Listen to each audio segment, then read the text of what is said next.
नमस्कार।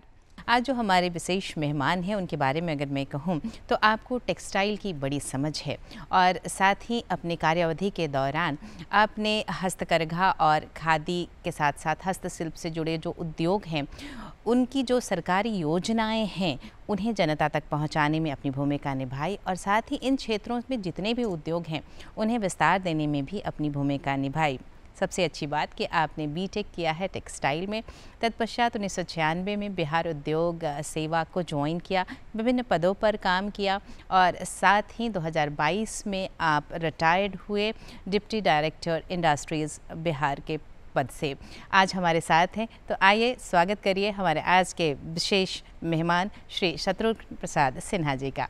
सर अभिनंदन, स्वागत कार्यक्रम में। नमस्कार निहार।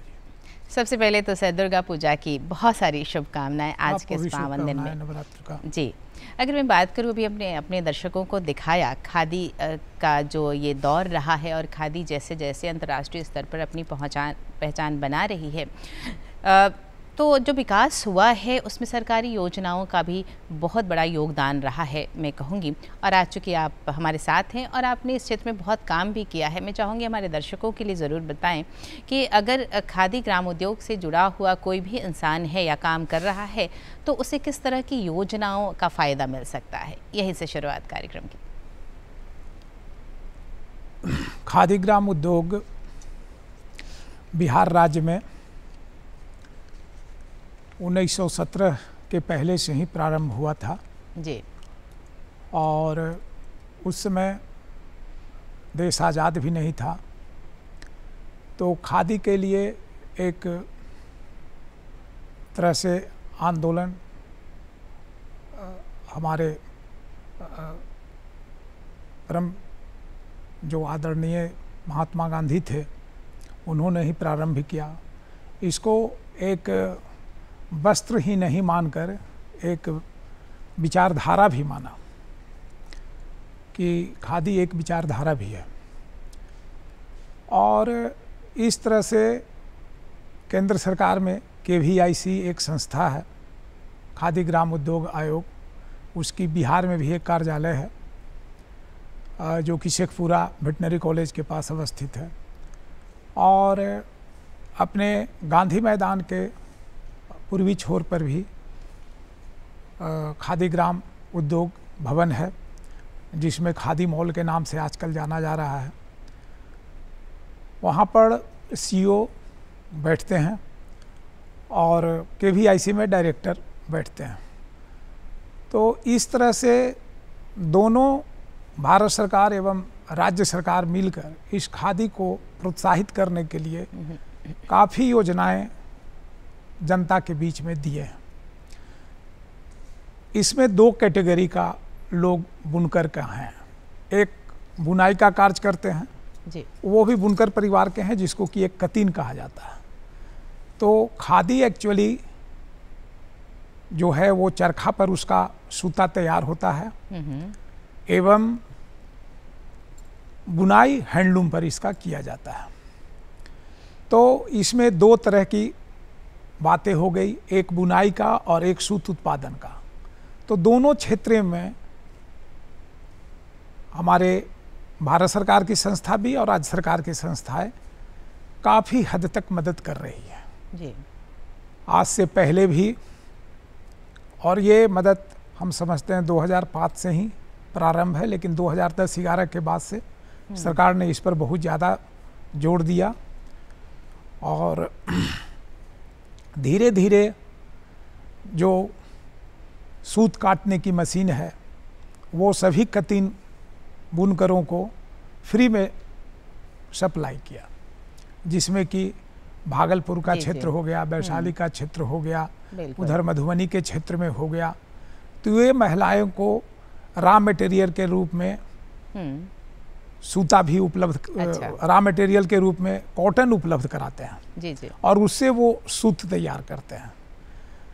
उसके बाद जब वो सूत तैयार हो गया तो फिर बुनकर उसे ले जाते हैं। तो बुनकर बुनाई के लिए जो हैंडलूम का जिसकी कीमत करीब 25-30 हज़ार रुपये के आसपास भी आती है, प्रायः सब पीट लूम पर ही काम करते हैं। पीट लूम मतलब जो गड्ढे में लूम रहता है सो, तो उसे भी सरकार ने मुफ्त के रूप में मुहैया कराया कि जिससे इसको बुनकरों को प्रोत्साहन भी मिले और तथा उसको किसी तरह की कोई पूंजी की भी आवश्यकता न पड़े। ये एक बहुत बड़ा कुटीर उद्योग है और इसमें भी रोजगार की बहुत बड़ी संभावनाएं भी हैं और ख़ासकर हमारे क्षेत्र में बहुत काम भी हो रहा है।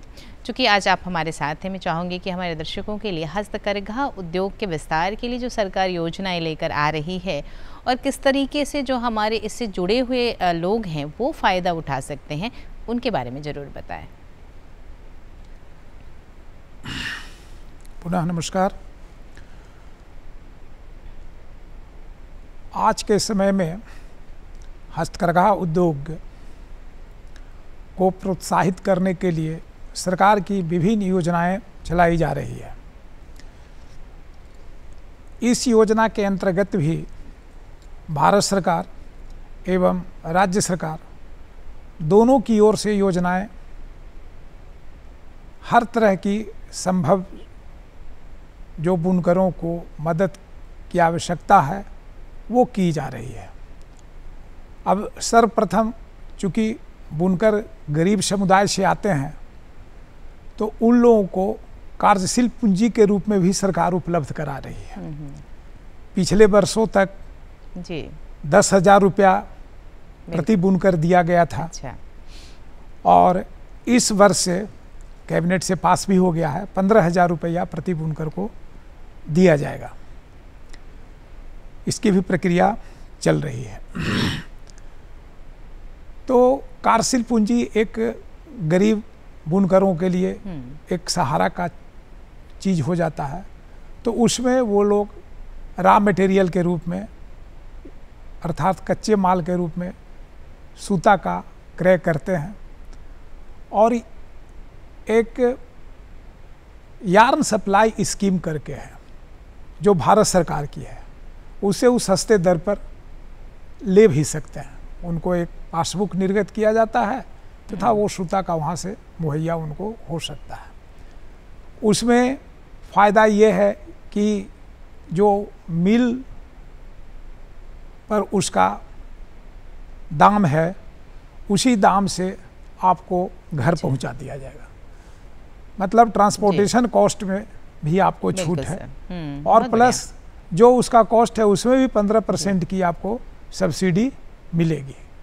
तो इस तरह से ये रॉ मटेरियल उपलब्ध कराने के लिए हस्तकरघा बुनकरों का एक बहुत सार्थक योजना है और काफ़ी हद तक ये प्रफुल्लित भी योजना हुई है।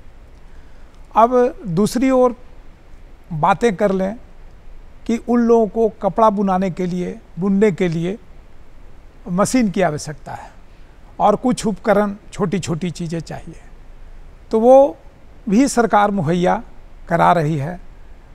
वो हस्तकरघा विकास कार्यालय है।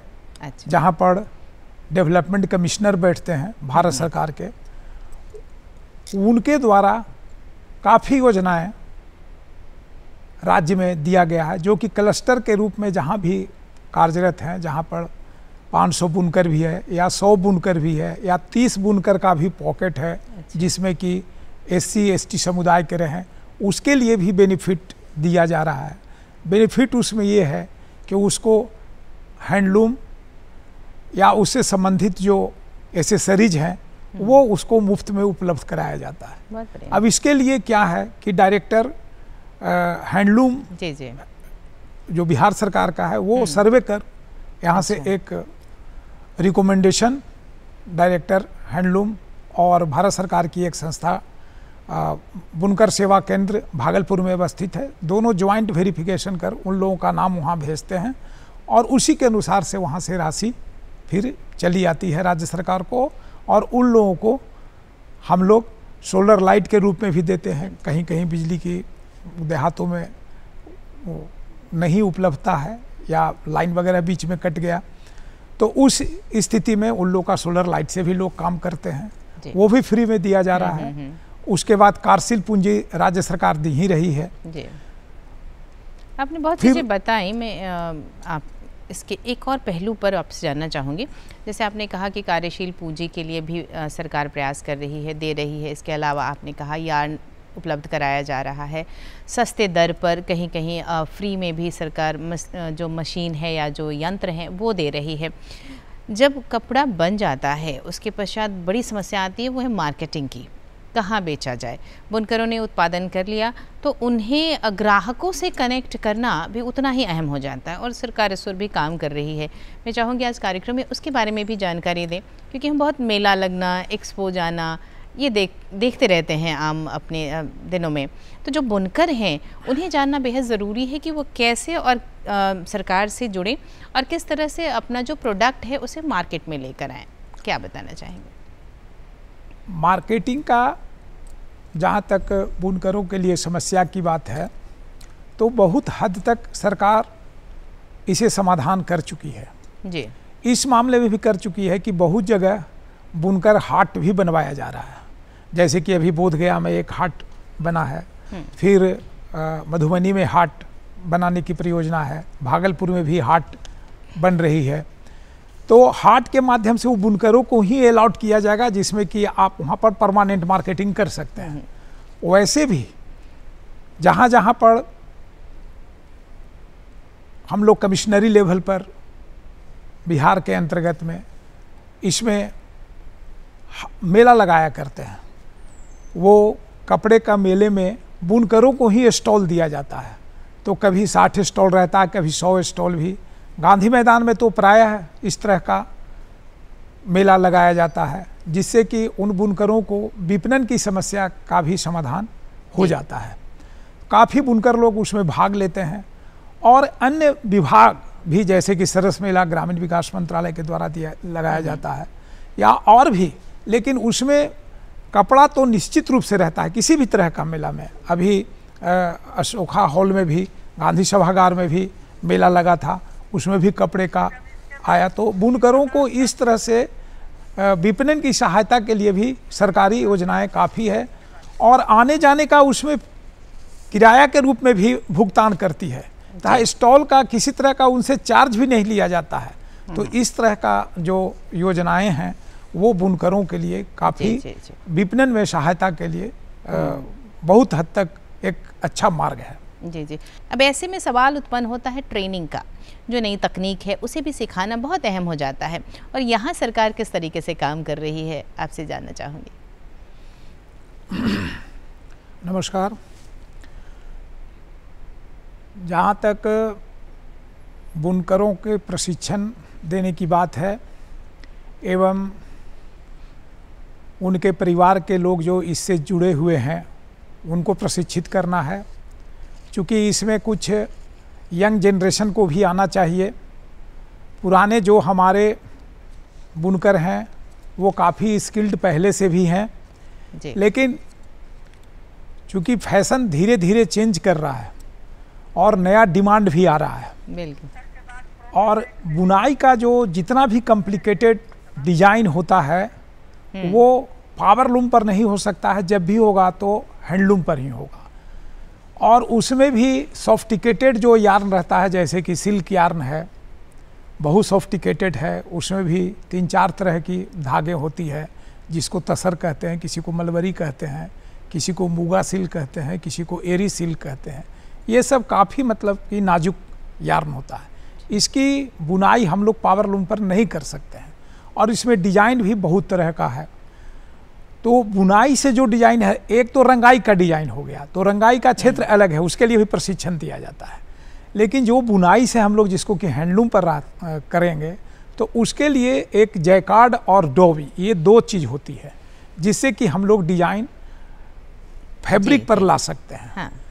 तो वो एडवांस डिजाइन सिखाने के लिए राज्य सरकार की 8 प्रशिक्षण केंद्र चल रही है, जिसमें कि बुनकर प्रशिक्षण केंद्र उसको हम लोग बोलते हैं, जिसमें कि 2 भागलपुर में है, 3 गया में है, 1 बांका में है। तो इस तरह से अलग अलग जहाँ बुनकर का पॉकेट है, एक औरंगाबाद में भी है, जहाँ जहाँ बुनकर का पॉकेट है वहाँ पर हम लोगों के द्वारा प्रशिक्षण उसमें दिया जा रहा है।